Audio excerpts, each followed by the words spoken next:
Praise Allah, जय मसीह की। परमेश्वर पिता का धन्यवाद करता हूँ कि जीवित परमेश्वर के अनुग्रह के द्वारा आज मैं आपसे बातें कर रहा हूँ। भाई और बहन और मित्रों, मैंने पिछले संदेश में बात किया था कि देवी देवता सही में थे, और ये बात पवित्र शास्त्र बाइबल कहते हैं कि पहले देवी देवताएं थे। उसकी उत्पत्ति कैसे हुई कि मैं आपसे बताया वचन के जरिए कि परमेश्वर के पुत्रों ने मनुष्य की पुत्रियों के साथ शादी ब्याह कर लिया। जिसको अच्छा लगा उसके साथ शादी कर लिया, और उससे जो संतान हुई वो पराक्रमी और शूरवीर हुई, और बहुत सारे दानव उस समय हुआ करते थे। पर आखिर में परमेश्वर के जो पुत्र थे वो आए कैसे, वो हमारे लिए बहुत सवाल खड़ा करता है, और वह हर एक मनुष्य के लिए सवाल पैदा होता है। मैं आपको ये भी बताया था कि हम जो है भी परमेश्वर के पुत्र हैं, पर हम जो है किस प्रकार के परमेश्वर के पुत्र है। परमेश्वर ने हमें बनाया है पृथ्वी की मट्टी से। परमेश्वर ने मनुष्य को बनाया है पृथ्वी के मट्टी से, इसलिए हम परमेश्वर के हाथ के बनाए हुए क्या हुए, परमेश्वर के पुत्र हुए। पर जो स्वर्ग से जो स्वर्गदूत है वह स्वर्ग की मट्टी से बनाए गए, इसलिए वो भी परमेश्वर के पुत्र ठहरे। और जो शैतान है रियल में वह एक प्रकार के उसके स्वभाव नहीं थे शैतान की, पर उसके अंदर एक प्रकार की ईर्ष्या पैदा हुई, और ईर्ष्या पैदा होने के कारण क्या हुआ, कुछ लोगों को अपने पक्ष में कर लिए, यानी कुछ स्वर्गदूतों को अपने पक्ष में करे, अपने पाले में कर लिए। जैसे यहाँ पे पॉलिटिक्स लीडर करते हैं, कुछ धर्मगुरु ये करते हैं, और ऐसे ही कुछ अलग अलग लोग करते हैं। क्या करते हैं, अपने पाले में कर लेते हैं। वो शैतान ने, जो इब्लिस कह रहा था, जो लूसीफर कहलाता है, उसने क्या किया कि स्वर्गदूतों को, कुछ स्वर्गदूतों को अपने पक्ष में कर लिया, और उसने क्या किया, उस मैन स्वर्गदूत था उसके साथ युद्ध लड़ा, और वो युद्ध लड़ने के कारण वो हार गया। कौन हार गया, शैतान और उसकी सेना। तो उसको क्या किया, पृथ्वी पर पटक दिया गया। अब हम वो वचन पढ़ते हैं प्रकाशित वाक्य में 12 में 7 से लेके 9 तक। यहाँ पर लिखा है, फिर स्वर्ग पर लड़ाई हुई, मिकाएल और उसके स्वर्गदूत अजगर से लड़ने को निकले, और अजगर और उसके दूत उससे लड़े, परंतु प्रबल न हुए, और स्वर्ग में उनके लिए फिर जगह न रही। और वह बड़ा अजगर अर्थात वही पुराना सांप जो शैतान कहलाता है और सारे संसार का भरमाने वाला है, पृथ्वी पर गिरा दिया गया, और उसके दूत उसके साथ गिरा दिए गए। यानी मैं उस परमेश्वर के पुत्र के बारे में बात कर रहा था कि वो पृथ्वी पर आए और मनुष्य की पुत्री के साथ शादी किया, और उससे जो संतान हुई। यहाँ पे हम देख रहे हैं कि अकेला अजगर यानी अकेला शैतान नहीं गिराया गया, उसके साथ उसकी सारी सेना गिराई गई। अब हमें नहीं बता सकते उसकी सेना में 5 लोग थे, 5 स्वर्गदूत थे, या 10 स्वर्गदूत थे, या उसकी सेना में 500 थे, हम नहीं बता सकते। पर इन्होंने क्या किया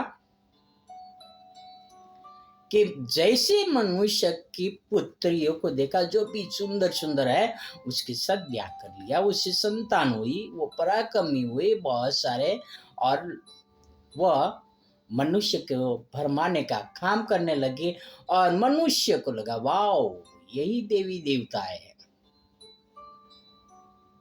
और जब शैतान पृथ्वी पर गिराया गया था, तब पृथ्वी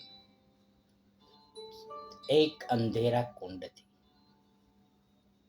यह भी वचन बताता है। वो वचन हम पढ़ेंगे प्रकाशित वाक्य 20 में 1 और 2। यहाँ पर लिखा है, फिर मैंने एक स्वर्गदूत को स्वर्ग से उतरते देखा, जिसके हाथ में अथा कुंड की कुंजी और एक बड़ी जंजीर थी, और उसने उस अजगर अर्थात पुराने सांप को, जो शैतान है, पकड़कर 1000 वर्ष के लिए बांध दिया। उस शैतान जो जिसके अंधेरे कुंड में डाल दिया गया था, उसको 1000 वर्ष के लिए बांध दिया गया था। पर तब क्या था? वो अंधेरा कुंड था, पृथ्वी अंधेरा कुंड थी। पर जब वो शैतान छूटा, जब वो अंधेरा जो कुंड था वो मिट गया और देखा कि यहाँ पे उजाला है, जब वो शैतान छूटा तो उसने क्या किया? आओ देखते हैं उत्पत्ति 3 में 1। यहाँ पे लिखा है कि यहोवा परमेश्वर जितने जंगली पक्षी बनाए थे उन सब में सर्वधूत था, और उसने स्त्री से कहा, क्या सच है कि परमेश्वर ने कहा, तुम इस वाटिके के किसी वृक्ष का फल न खाना? तुरंत उसने भरमाने का काम किया और स्त्री को फल खाने के लिए उकसाया। यानी भाई और बहन और मित्रों, हम देख रहे हैं कि शैतान पृथ्वी पर भरमाने के लिए काम किया। शैतान ने मनुष्य की पुत्रियों के साथ शादियां किया, यानी बहुत सारे संतान पैदा हुई। और वचन में ऐसा भी लिखा है कि किस तरह से वो जो सांप है, वो सांप भरमाने का काम करते हैं। वो बड़ा अजगर आज जब बहुत सारे लोग हैं उस सांप की पूजा करते हैं। चाइना के अंदर 5 मंदिर में से 4 ड्रैगन यानी अजगर की मंदिर है और एक बौद्ध का मंदिर है। 5 मंदिर के अंदर 4 अजगर का और एक बौद्ध का। उसी तरह से भारत में भी सांप भी भरमाने वाला काम करते हैं। और दूसरा चीज, एक बड़ा सांप जो समुद्र में एक देवता के सिंहासन के रूप में माना जाता है, उसके 7 सिर है, और वो भी बाइबल के अंदर लिखा हुआ है। तो भाई और बहन और मित्रों, तो जो देवी देवताओं की उत्पत्ति हुई है वो शैतान के जरिए हुई है, जो स्वर्ग से युद्ध हार कर जो पृथ्वी पर उनको फेंक दिया गया था, और पृथ्वी पे उन्होंने मनुष्य की पुत्रियों के साथ शादी ब्याह किया, और उससे जो संतान उत्पन्न हुई, उससे बहुत से देवी देवता उत्पन्न हुए। और किस तरह से उनकी कहानियां आज भी प्रचलित है, बड़ी बड़ी कहानियां प्रचलित है। पर इन सब में से कोई आपको परमेश्वर के पास, परमेश्वर के राज्य में प्रवेश नहीं करवा सकता है। जो परमेश्वर के राज्य में प्रवेश करवा सकता है वो सिर्फ और सिर्फ और सिर्फ यीशु मसीह है, क्योंकि यीशु मसीह शैतान पे जयवंत हुए हैं। तो हम याद रखें कि परमेश्वर किस तरह से हमें एक नया जीवन देना चाहते हैं और हमारा उद्धार करना चाहते हैं। तो आओ एक निर्णय ले कि हम परमेश्वर के पीछे चलें और उनके वचनों को समझें और वचनों के अनुसार चलें। देवी देवता बहुत सारे हैं थे और आज भी वो कार्य कर रहे हैं, पर आपका उद्धार नहीं करवा सकते। उद्धार सिर्फ यीशु मसीह करवा सकते हैं। आओ एक प्रार्थना करें कि हमारा उद्धारकर्ता में हम बने रहें। हे हमारे स्वर्गीय पिता परमेश्वर, धन्यवाद करता हूँ यीशु मसीह के लिए, आपके प्रेम के लिए, आपके अनुग्रह के लिए पिता, आपके वचनों के लिए पिता।